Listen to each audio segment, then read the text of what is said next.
ちは、まるこです。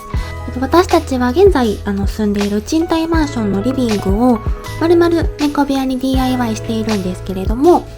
これまで作ってきたもの、キャットウォークとか、いろいろステップなどあるんですが、その辺をですね、今回はざっくりですけども、まとめて紹介できたらなと思っています。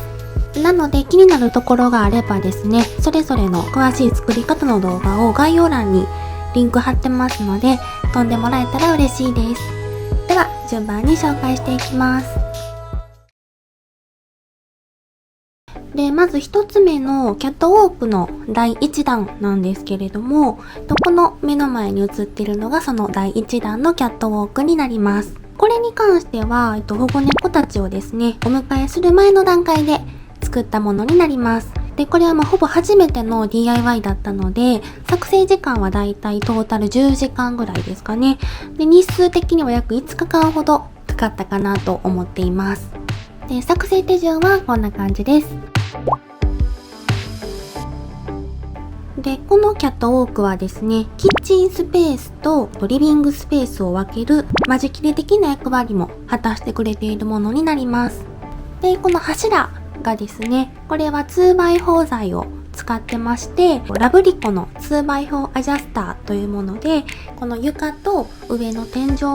突っ張ることでこの柱を固定しています。で、このステップに関してはホワイトの化粧板を使っていまして、 2x4 ブラケット棚受けというもので固定をしています。こっちが簡易ドアになります。骨組みを角材で作ってまして、トリカルネットをタッカーでつけています。で、こっち側も同じくですね、ダイニング側からトリカルネットを取り付けています。で、これがですね、ロールスクリーンになるんですけれども、これは IKEA で購入をしました。トレトゥールっていう商品名なんですけれども、ロールスクリーンの下がこんな感じの金具になっているので、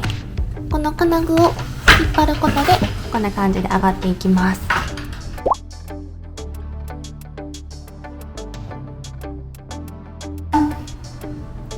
なので夜寝るときとか、外出するときとか、あとは冷暖房をつけるときは基本的にはこのカーテンは閉じています。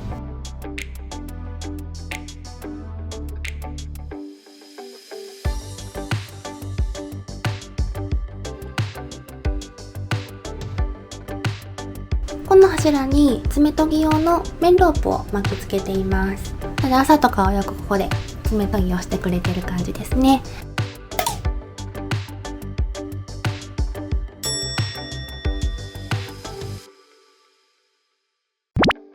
これで登ったりもできるのでいい感じかなと思っています。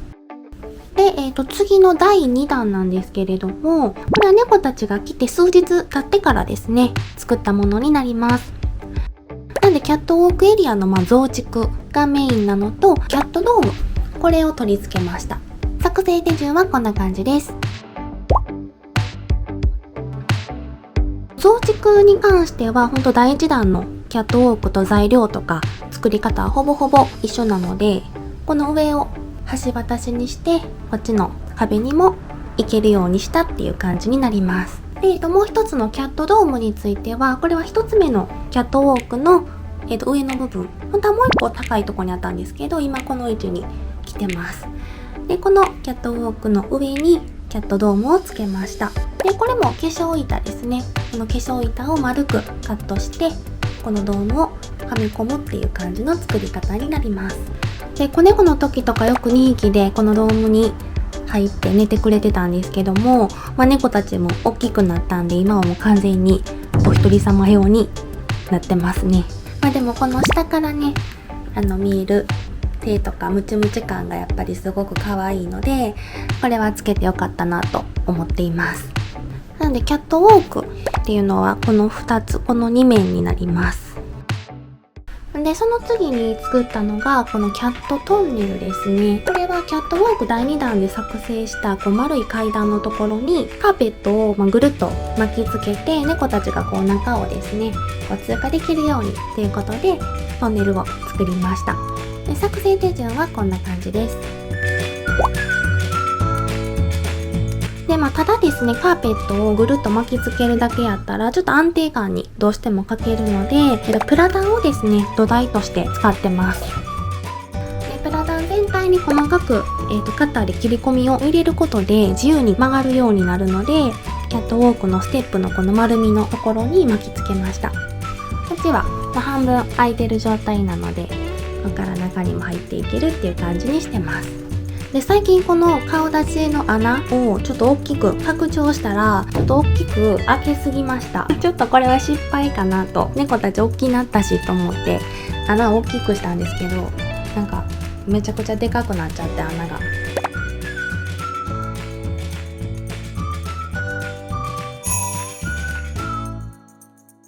で、これ当初木みたいにしたいとか言って葉っぱとか上からバーって星のカービィのブブブランドの木みたいな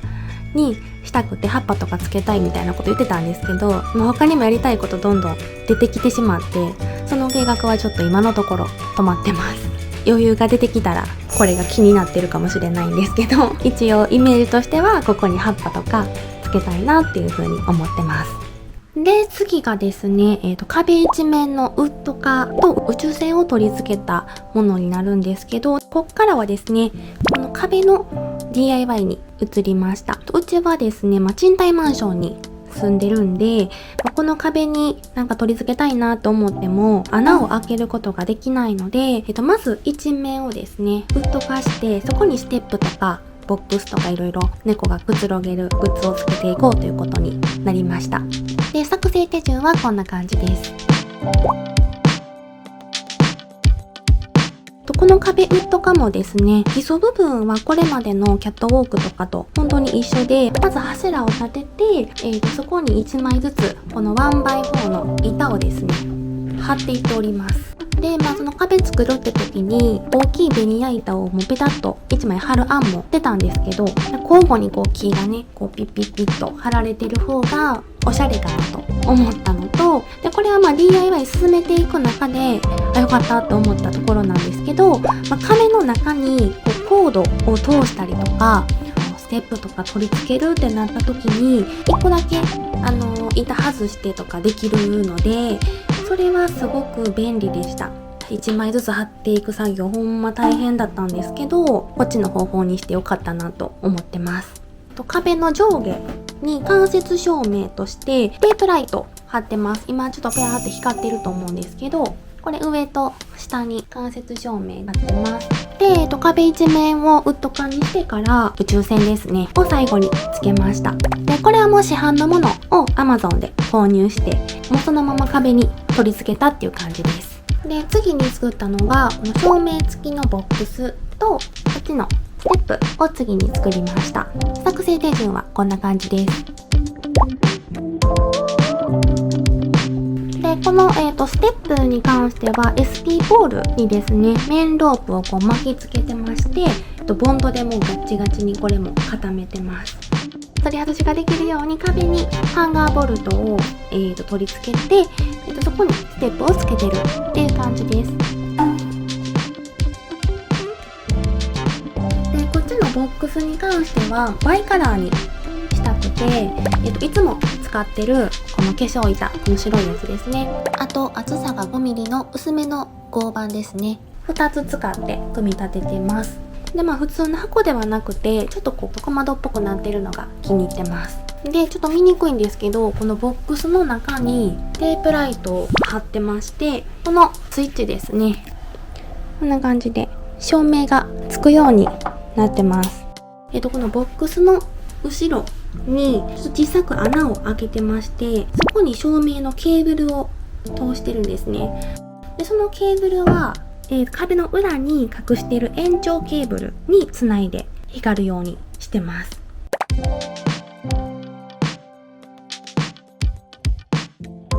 で、次につけたのが、このまな板ステップと空飛ぶバリバリボールの2つです。作成手順はこんな感じです。で、ステップこっちもつけたんですけど、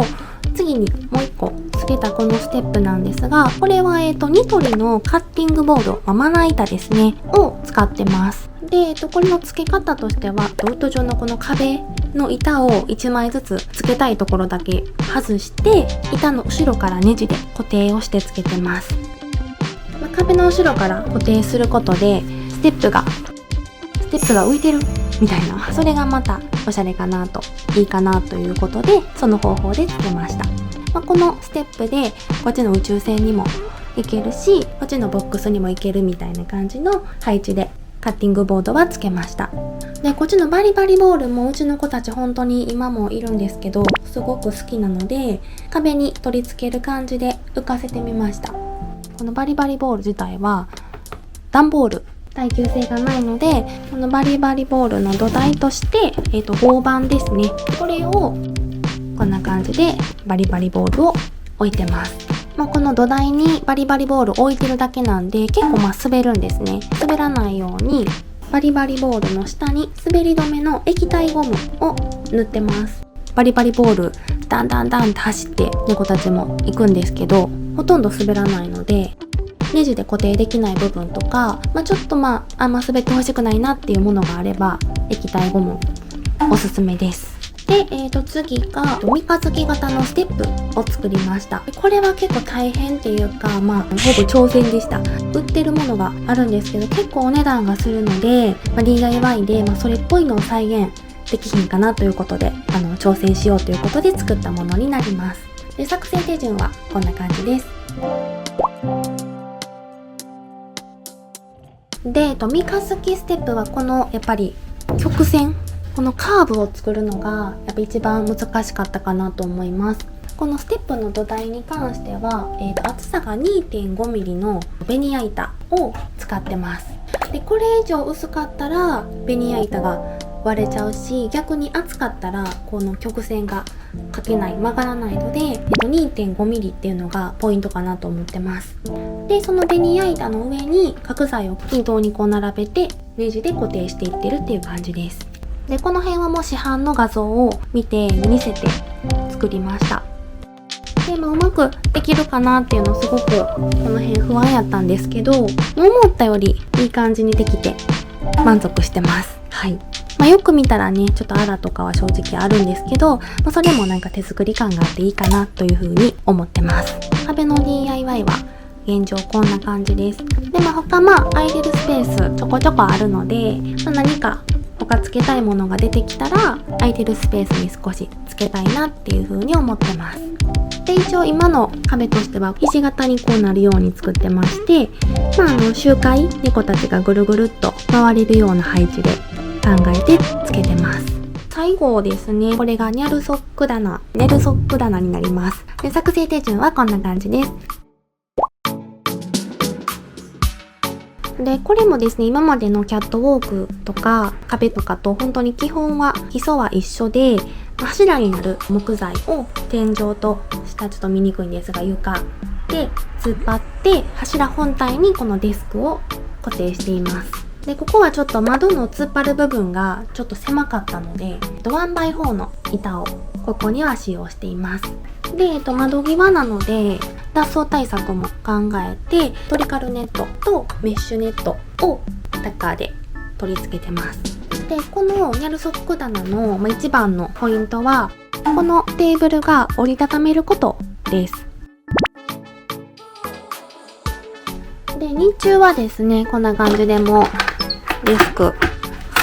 にしていつでも寝るソックできるようにしてるんですけど、やっぱり夜寝る時とか出かける時にカーテンがこれだとできないってなるとちょっと不便なんで、デスクを折りたたんでカーテンに干渉しないように意識して作りました。で、これがもうなんか DIY っていうほどのものでもないって言ったらあれなんですけど、この上をですね、こっちのキャットウォークからこっちの壁のところをつなげたいっていうのをずっと言ってたので 1x6 の3メートルの板を買ってきまして、ちょっとこう斜めにね合うようにカットしてつけてます。で、ちょっとこの辺ありもんでやったんで L 字がちょっと飛び出てたりとかして見栄え的にはちょっと点々点って感じなんですけど、これがあることでこの上を使って一周ぐるっとできるっていうので最近取り付けました。ということでですね、現在の我が家の猫部屋はこんな感じになります。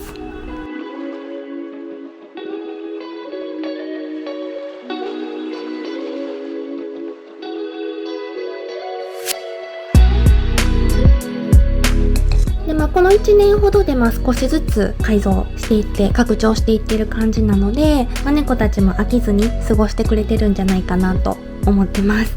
で、運動不足の解消とか遊ぶ時とかにもですね、平坦なところより高低差があるとやっぱりアグレッシブに動いてくれるので、そういうところでも猫部屋を作ってよかったなと思っています。で、いろいろ紹介はしていったんですけれども、基本的に難しい工程って本当になくって、初心者でもできるような DIY のものが大半なので、もし何か DIY しようと思っている方に少しでも参考になればなと思っています。